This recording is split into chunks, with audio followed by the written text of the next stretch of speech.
Hello friends, I am Shakuntala. Welcome to my channel. आज की video में हम साइकोलॉजिकल रिसर्च बीपीसीसी 105 की यूनिट 1 करने जा रहे हैं। तो फर्स्ट यूनिट में है डेफिनेशन ऑफ रिसर्च। तो रिसर्च को अगर हमें डिफाइन करने के लिए आता है तो हम क्या लिखेंगे? Research is a simple term can be explained as adding information to existing fund of knowledge. Means जो नॉलेज पहले से ही है उसी में कुछ ऐड कर दें, या कुछ और हम कुछ प्रॉब्लम का नया सॉल्यूशन या कुछ अलग सॉल्यूशन निकाल के लेके आते हैं रिसर्च करके और उसको ऐड कर देते हैं प्रीवियस नॉलेज के अंदर, तो वो रिसर्च है। ठीक है, तो रिसर्च वर्ड कहाँ से आया? Research word is derived from the French word recherche which means to travel through और सर्वे। क्लियर? अब रिसर्च क्या है? अगर हमें इसको लिखना है इन वर्डिंग्स तो हम क्या लिख सकते हैं? Research is the problem of finding solution to the problem and issue in society. Means society में जो प्रॉब्लम्स हैं या कोई इशू है उसके सॉल्यूशंस को ढूंढना ही रिसर्च है। Example, in psychology, many societal problems that arise because of human behavior, such as aggression, depression, etc., for which we need to find solution. ठीक है, तो जैसे कि हमारे सोसाइटी में कुछ बिहेवियर्स, ह्यूमन बिहेवियर्स होते हैं जो कि प्रॉब्लमेटिक होते हैं, जैसे एग्रेशन एंड डिप्रेशन, है ना। तो ये सब इनकी कोई ना कोई सॉल्यूशन निकालने के लिए जो स्टडी होगी, कोई सर्वे किया जाएगा, कोई ठीक है सिस्टमेटिक वे में कोई रिसर्च की जाएगी, उसको हम रिसर्च कहते हैं। तो किंगलर ने डिफाइन किया था रिसर्च को, a systematic and controlled empirical and critical investigation of natural phenomenon guided by theory and hypothesis about the presumed relation among such phenomenon। ठीक है, तो किंगलर की डेफिनेशन ये तुम याद करके जरूर लिख देना क्वेश्चन में। ठीक है, इसके की पॉइंट क्या होते हैं? रिसर्च के की पॉइंट क्या होते हैं? रिसर्च में सबसे पहला की पॉइंट होता है it is systematic in nature's. ठीक है, यानी कि इसमें कोई स्पेसिफिक गाइडलाइन होनी चाहिए जिसको हम फॉलो करेंगे ताकि हमारा रिजल्ट जो है वो विश्वसनीय हो, रिलायबल हो, एक्यूरेट दिखे। ठीक है, तो इसके लिए हमें क्या करना पड़ेगा? कुछ साइंटिफिक गाइडलाइंस को फॉलो करना पड़ेगा। नंबर 2 की पॉइंट होता है रिसर्च इज ऑब्जेक्टिव। ठीक है, research must be free from the BIOS and subjective belief of the researcher. यहाँ फ्री फ्रॉम द बायोस का मीनिंग है रिसर्च में अपने खुद के कुछ उसमें ऐड नहीं करने हैं, मतलब अपनी सोच उसमें ऐड नहीं करनी है। जैसा तुमने स्टडी किया है, रिसर्च किया है, फाइंड किया है कि सर्वेज में लोगों की ओपिनियन ली है, तो उनकी ओपिनियन एज इट इज़ हमें यूज़ करनी है, ना कि अपनी ओपिनियन उसमें ऐड करके मिक्स करके मैनिपुलेट नहीं करना है। ठीक है, तो free from BIOS of subjective believe of the researcher, मतलब रिसर्चर को अपने उसमें अलग से कोई एडिंग नहीं करनी है, अपने व्यूज उसमें ऐड नहीं करने हैं। Research seeks answer to the problem. Research जो होती है क्या करती है? किसी भी प्रॉब्लम का कोई आंसर ढूंढने की कोशिश करती है। तो research must have a clear and specific objective that seek solution to some problem. तो हमें एक बिल्कुल क्लियर होना चाहिए कि हमारा प्रॉब्लम क्या है और उसकी तरफ हमें सॉल्यूशन के लिए आगे रिसर्च करना चाहिए। Research gives us scope for making generalization and principles. अब रिसर्च जब हमारी कंप्लीट हो जाती है तो उसको हम क्या करते हैं? पब्लिश कर देते हैं, जर्नल पेपर्स निकाल देते हैं उस और हो सकता है कि उसके कुछ प्रिंसिपल्स भी हम क्रिएट कर सकें उससे। ठीक है, it helps us to understood the population from a sample to explain phenomenon and to make prediction about the phenomenon. कोई भी फिनोमिनन हो सकता है, एग्रेशन हो सकता है, डिप्रेशन हो सकता है, या कोई सोसाइटल और कोई प्रॉब्लम हो सकती है, सुसाइड केसेस हम ले सकते हैं, ऐसा कोई भी प्रॉब्लम हम ले सकते हैं जिसको हम अगर एक्सप्लेन कर रहे हैं और हमारे पास साइंटिफिक पूरा हमने साइंटिफिक गाइडलाइन फॉलो करके रिसर्च की है और हमारा कोई रिजल्ट ऐसा आता है जो पब्लिश करते हैं और सबको टू द पॉइंट लगता है, एक्यूरेट लगता है, तो हो सकता है कि वो आगे चल के प्रिंसिपल भी बन जाए। ठीक है, it seek answer to certain problem. तो हमारी रिसर्च क्या होती है? रिसर्च किस लिए की जाती है? कोई ना कोई प्रॉब्लम के आंसर ढूंढने के लिए की जाती है, उसके सॉल्यूशन ढूंढने के लिए ही की जाती है। Therefore research is a systematic, objective and clear process of seeking solution to problem and developing theories about phenomena. तो कोई भी फिनोमेना हमने अपनी रिसर्च में कोई भी प्रॉब्लम ली है तो उसके आंसर को ही ढूंढने को हम रिसर्च कहते हैं। तो अगर केवल डेफिनेशन पूछते हैं तो ये इतना लिखना इनफ होगा। अगर इसके साथ हमारा क्वेश्चन में ये भी लिखा है कि गोल्स भी बताने हैं, तो गोल क्या होते हैं, हमारे साइकोलॉजिकल रिसर्च के गोल क्या होते हैं। सबसे पहला पॉइंट आता है डिस्क्रिप्शन, मीन्स जो भी प्रॉब्लम हमने अपने रिसर्च के लिए ली है वो एग्जैक्टली उस प्रॉब्लम को हमें सिचुएशन को बताना पड़ेगा, where and with whom it is happening. ये जो प्रॉब्लम हमने ली है वो कहाँ पर है और किसके साथ ये प्रॉब्लम हो रही है, तो ये सब हम क्लियरली अपने रिसर्च में बताएंगे। ठीक है। सब सेकेंड नंबर आता है explanation. Explanation why a certain behaviour phenomenon is take place. तो जो भी हमने प्रॉब्लम ली है, एग्रेशन लिया है या कोई और भी प्रॉब्लम ली है, तो वो क्यों हो रही है उसको एक्सप्लेन करना। सेकंड पॉइंट आ जाएगा प्रिडिक्शन। प्रिडिक्शन होता है हमारा प्रीवियस थ्योरीज के हिसाब से हम प्रिडिक्ट कर लेते हैं, हम अंदाजा लगा लेते हैं कि हमारी प्रॉब्लम जो क्रिएट हुई, प्रॉब्लम जो है वो किस लिए हुई है, उसका रीज़न क्या हो। ठीक है। प्रिडिक्शन हम केवल अंदाजा लगाते हैं प्रीवियस थ्योरीज के थ्योरीज को लेके। ठीक है। On even previous research certain prediction are made about the behaviour under studies. ठीक है। अब है कंट्रोल। कंट्रोल में क्या आता है, कंट्रोल में हम कोई भी जो भी हमने प्रॉब्लम ली है उसको हम किसी स्ट्रैटेजी से या कोई हम बाहर से कोई इंटरवेंशन यूज़ करके उस प्रॉब्लम को कंट्रोल करने की जो हम कोशिश करते हैं, तो वो आ जाता है हमारा कंट्रोल। ठीक है। Use of safety device among the employee, जैसे हमने कुछ चीज़ को, कुछ डिवाइस को यूज़ किया या कुछ बाहर से हमने कोई चीज़ स्ट्रैटेजी लगाई कि भाई ये होने से ये प्रॉब्लम थोड़ी सी चेंज हो सकती है, तो उसको हम कहेंगे कंट्रोल। ठीक है। एप्लीकेशन। अब application interference can be drawn based on the result obtained and, और जो हमने रिसर्च की है, जैसे हमने डिस्क्राइब किया, एक्सप्लेन किया, प्रिडिक्शन किया, कंट्रोल किया, कंट्रोल करने के बाद हमने कुछ ऑब्जर्व किया होगा, ऑब्जर्वेशंस आई होगी हमारी, तो उन ऑब्जर्वेशन के बेसिस पे हम क्या करेंगे, एक रिजल्ट निकालेंगे। Drawn based on result obtained by the carrying out research these, और जो रिसर्च के बाद हम ये जो रिजल्ट है हमारा इसको ऑब्टेन करेंगे, इस रिजल्ट को हम अप्लाई कर सकते हैं किसी प्रॉब्लम को सॉल्व करने के लिए। ठीक है। तो it can be applied for problem solving as well as decision making. हो सकता है कि ये प्रॉब्लम सॉल्विंग में हमारा रिसर्च काम आ जाए या किसी कोई डिसीजन लेने में हमारी जो हमारी रिसर्च है वो काम आ जाए। तो इसका गोल यही होता है कि किसी प्रॉब्लम का सॉल्यूशन ढूंढा जाए और उस डिसीजन मेकिंग में हेल्प हो जाए। ठीक है। अब नेक्स्ट आता है हमारा कैरेक्टरिस्टिक्स ऑफ साइकोलॉजिकल रिसर्च। अगर ये भी हमारे क्वेश्चन में है, कैरेक्टरिस्टिक्स भी पूछा है, कई बार नोट्स में भी आ जाता है कि कैरेक्टरिस्टिक्स बताओ या ऐसे गोल्स बताओ, तो अलग करके भी क्वेश्चन आ जाता है और एक क्वेश्चन में कंबाइंड रूप में भी सारा ये आ जाता है। ठीक है।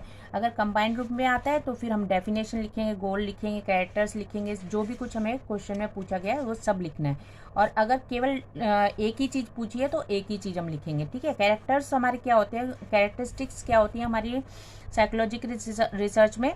The purpose of objective of the research need to be stated clear and specific manner. First हमारा उसका कैरेक्टर क्या होता है साइकोलॉजिकल रिसर्च का, सबसे पहले हमारा प्रॉब्लम या ऑब्जेक्टिव जो भी हम ले रहे हैं उसको क्लियरली स्पेसिफिक मैनर में हमें बताना पड़ेगा। ठीक है। नेक्स्ट सेकंड पॉइंट क्या है, कैरेक्टरिस्टिक क्या है इसकी, in order to ensure objectivity the research procedure need to be planned adequately. तो सबसे पहले हमें एक प्लान पूरा तैयार करना पड़ता है रिसर्च से स्टार्टिंग में, जिसको हम साइनॉप्सिस कहते हैं। साइनॉप्सिस में हम क्या करते हैं, हम पूरा प्लान बताते हैं कि हम क्या प्रॉब्लम लेने वाले हैं, कौन सी हाइपोथेसिस लेंगे, कौन सा हमने रिसर्च डिज़ाइन सेलेक्ट किया है, कौन से टूल्स हम यूज़ करने वाले हैं। करेक्ट। थर्ड पॉइंट होता है हमारा research design need to be appropriate selected based on the purpose and objective of the research. Means हमें रिसर्च डिज़ाइंस बिल्कुल क्लियरली चूज़ करना पड़ेगा कि जैसे हमें कोरिलेशन निकालना है तो हम कोरिलेशन वाला डाटा एनालिसिस यूज़ कर सकते हैं। हमें मीन निकालनी है, पॉपुलेशन मीन निकालनी है, तो हम इस तरह जैसे मतलब कोई भी रिसर्च है उसका डिज़ाइन हमें प्रॉपरली चूज़ करना पड़ेगा। ओके, थर्ड पॉइंट है appropriate tool need to be used for data analysis. अगर हमारे पास डाटा ऑब्टेन हो जाता है रिसर्च के बाद, उसको फिर हम एनालिसिस करने के लिए अलग अलग टेक्निक्स यूज़ करते हैं। क्वालिटेटिव डाटा होता है, क्वांटिटेटिव डाटा होता है, तो हम उसको अलग अलग वे में यूज़ करते हैं। तो अगर हम जिस एप्रोप्रिएट टूल को हमें यूज़ करना पड़ेगा हमारे डाटा को एनालिसिस करने के लिए। फोर्थ कैरेक्टर हो गया। ठीक है, अब steps in research process. Question में अगर स्टेप्स इन रिसर्च प्रोसेस पूछा है तो हमें क्या करना है, उसके स्टेप्स बताने हैं। तो फर्स्ट स्टेप्स क्या है, सबसे पहला स्टेप तो अभी हम बार बार रिपीट कर चुके हैं, रिसर्च आइडिया को हमें डेवलप करना है और उसको क्लियरली स्टेट करना है। ठीक है, stating the problem and formulating the hypothesis. सबसे पहले कोई आइडिया जो हमने लिया, कलेक्ट किया, कोई हमने प्रॉब्लम देखी और उसको हमें लगा कि हाँ इस प्रॉब्लम पे हम वर्कआउट कर सकते हैं, इस प्रॉब्लम का कोई सॉल्यूशन हम स्ट्रेटेजी लगा के निकाल सकते हैं। तो सबसे पहले आइडिया हो गया। ठीक है, step 1 idea need to be developed. Second step है stating the problem and formulating hypothesis. सबसे पहले सेकेंड स्टेप में आ गया हमारे प्रॉब्लम जो हमने उठाई है उस प्रॉब्लम को स्टेट करना, क्लियरली उसको बताना कि टू स्टडी, जैसे एग्जांपल बता रखा है, to study reliance psychologic wellbeing. ठीक है, किसी की वेलबींग के बीच में हमें स्टडी करना है कि क्रॉनिकल पेशेंट्स हैं उनकी वेलबींग, जो उनको वेलविशर्स जो होते हैं उनके साथ में केयर टेकर्स जो होते हैं उनके ऊपर क्या गुजरती है, उनका बिहेवियर कैसा रहता है, वो क्या क्या फेस करते हैं। कुछ भी हमें अगर ऐसे उनकी पोजीशन सर्च करनी है, रिसर्च करनी है, तो हम उनके बारे में क्या करेंगे, एक प्रॉब्लम को क्लियरली बताएंगे कि हम क्या करने वाले हैं। हम केयर टेकर्स की प्रॉब्लम ले रहे हैं, उनकी साइकोलॉजिकल माइंड स्टेट चेक करना चाहते हैं, या हम एग्रेशन ले रहे हैं, या हम डिप्रेशन ले रहे हैं, या कोई हम यंगस्टर्स में कुछ प्रॉब्लम देख रहे हैं, वो चीज़ हम ले रहे हैं। तो कोई भी प्रॉब्लम है उसको क्लियरली हम स्टेट करेंगे और उसके बारे में एक फॉर्मुलेट करेंगे हाइपोथेसिस। ठीक है, there is a significant correlation between reliance and psychological wellbeing of care giver. जैसे यहाँ पर इस बुक में केयर गिवर की प्रॉब्लम को उठाया है, तो केयर गिवर जो क्रॉनिकल पेशेंट है उनके केयर गिवर्स जो हैं उनकी प्रॉब्लम को लेके चले हैं, तो उनको उसमें देखेंगे कि क्या कोरिलेशन है। ठीक है, तो यहाँ पर देखा है कि जेंडर उसमें कोई डिफरेंस करता है कि नहीं, मतलब अगर फीमेल केयर गिवर है या मेल केयर गिवर है तो उन दोनों में क्या डिफरेंस आता है क्या नहीं। तो ये सब इन लोग एक एग्जांपल लेके बता रहे हैं। ठीक है, थर्ड स्टेप आता है appropriate research design need to be selected. Third step में हमें वही अप्रोप्रिएट रिसर्च डिज़ाइन सेलेक्ट करनी पड़ती है। जैसे कि research design are invented to enable research to answer research question as validity, objectivity, accurately, economic as possible। ठीक है, तो हमें रिसर्च प्रॉब्लम देखनी है कि हम किस तरह की रिसर्च प्रॉब्लम लेके चले हैं, तो उसके हिसाब से हमें टूल डिज़ाइन करना पड़ता है, उसके हिसाब से रिसर्च डिज़ाइन करना पड़ता है। ठीक है, तो एरर वेरिएंस क्या होंगे, मैक्सिमम ट्रू वेरिएंस क्या होंगे, ठीक है, वेरिएंस कंट्रोल क्या होगा, फैक्टर डिज़ाइन क्या होगी, कोरिलेशन डिज़ाइन क्या होगी, ये सब चीज़ें हमें क्या करनी पड़ती है, सिलेक्ट करनी पड़ती है कोई भी रिसर्च को अप्लाई करने से पहले। फोर्थ स्टेप आता है डाटा कलेक्शन। तो हमें डाटा कलेक्शन के लिए ये तो नहीं है कि भाई केयर गिवर जहाँ पर होंगे हम वहीं पर तो डाटा कलेक्ट करेंगे ना। तो सबसे पहले हमें आइडेंटिफाई करना पड़ेगा कि कहाँ पर हमारी पॉपुलेशन है, उसका हमें कौन सा सैंपल लेना है, क्या लेना है, ये चीज़ हम डाटा कलेक्शन के अंदर जो है चेक करते हैं। ठीक है, तो यानी कि कौन सी टेक्निक हम यूज़ करेंगे, किस तरह से हम अपना डाटा कलेक्ट करेंगे। ओके, अब सिलेक्ट करने के लिए हमारे पास बहुत सारी सैम्पलिंग टेक्निक्स होती हैं, जैसे कि प्रोबेबिलिटी सैम्पलिंग। इसमें क्या होता है, हम कहीं से भी कितने भी मतलब पूरी पॉपुलेशन, पूरे वर्ल्ड की पॉपुलेशन में से हम कुछ सैंपल्स यानी कुछ डाटा ले लेते हैं। ठीक है, कहीं से भी कुछ भी डाटा हमने कलेक्ट कर लिया, इकट्ठा कर लिया, उसको हम कहते हैं प्रोबेबिलिटी सैम्पलिंग। ठीक है, अब सिंपल रैंडम सैम्पलिंग में participate are randomly selected from the population using method like lottery method में जिस तरह से हम पर्चियों पे नाम लिख देते हैं और फिर उसके बाद कुछ पर्चियां निकाल लेते हैं, उसी तरह से इसको सिंपल रैंडम सैम्पलिंग कहते हैं। जैसे हमने कुछ लोगों के जो भी हमारे पास डाटा था, केयर गिवर अगर क्वेश्चन में है तो केयर गिवर लेके अगर एग्जाम्पल लेके हम समझाना चाह रहे हैं, तो केयर गिवर्स का पूरा डाटा लिया, उसमें से थोड़ी सी पर्चियां बनाई उनके नाम की और डाल दी, और उनमें से कुछ हमने कलेक्ट कर लिया तो उनकी स्टडी करने बैठ गए। तो इस तरह से सिंपल रैंडम सैम्पलिंग होती है। सिस्टमेटिक रैंडम सैम्पलिंग, जैसे कि हम बोलते हैं कि भाई ठीक है 10वें नंबर पे जो भी आएगा वो मैं ले लूँगी, तो इस तरह से मैंने एक सिस्टम बना लिया कि भाई कुछ भी जो भी 10वें नंबर पे नाम आएगा वो मैं कलेक्ट कर लूँगी। तो इस तरह से मैंने एक सैंपल इकट्ठा कर लिया अपना। या स्ट्रेटिफाइड सैम्पलिंग क्या होती है, जो होमोजीनियस ग्रुप होता है उसको हम सिलेक्ट कर लेते हैं। कोई भी सेम से ग्रुप होंगे तो उसको हम क्लस्टर सैम्पलिंग क्या होती है, जिसमें कि हम क्लस्टर में डिवाइड करा होता है और पूरा क्लस्टर हम उठा लेते हैं सैंपल के तौर पे, उसको कहते हैं क्लस्टर। मल्टी स्टेज सैम्पलिंग, जिसमें कि हम मल्टी स्टेज है तो 2-3 लेवल हम यूज़ कर सकते हैं, मतलब 2-3 सैम्पलिंग हम यूज़ कर सकते हैं।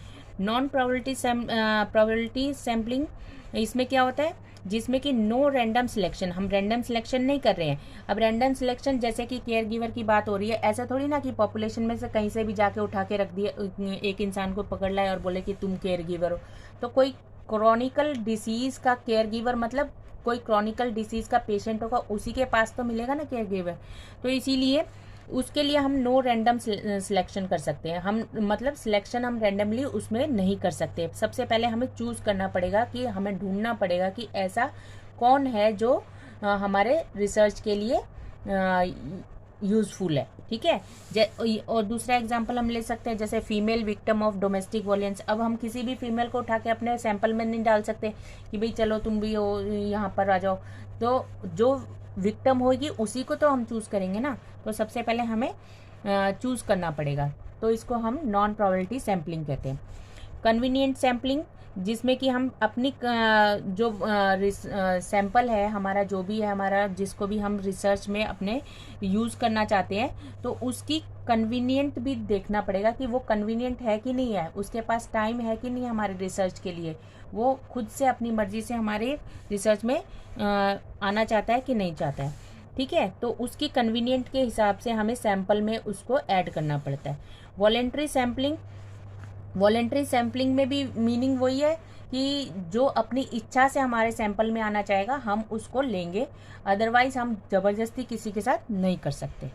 जजमेंट सैम्पलिंग क्या होती है, जिसमें कि हम ऐसे ही प्रिडिक्ट कर लेते हैं कि हाँ ये मेरे लिए ठीक रहेगा, मेरे सैंपल के लिए ठीक रहेगा, या कोई किसी और से हम सलाह ले सकते हैं। जैसे कि हम टीचर से बोल सकते हैं, आपकी क्लास में जितने भी वीक स्टूडेंट हैं आपको मालूम होगा, हमें तो नहीं मालूम, आप सिलेक्ट करके दे दो।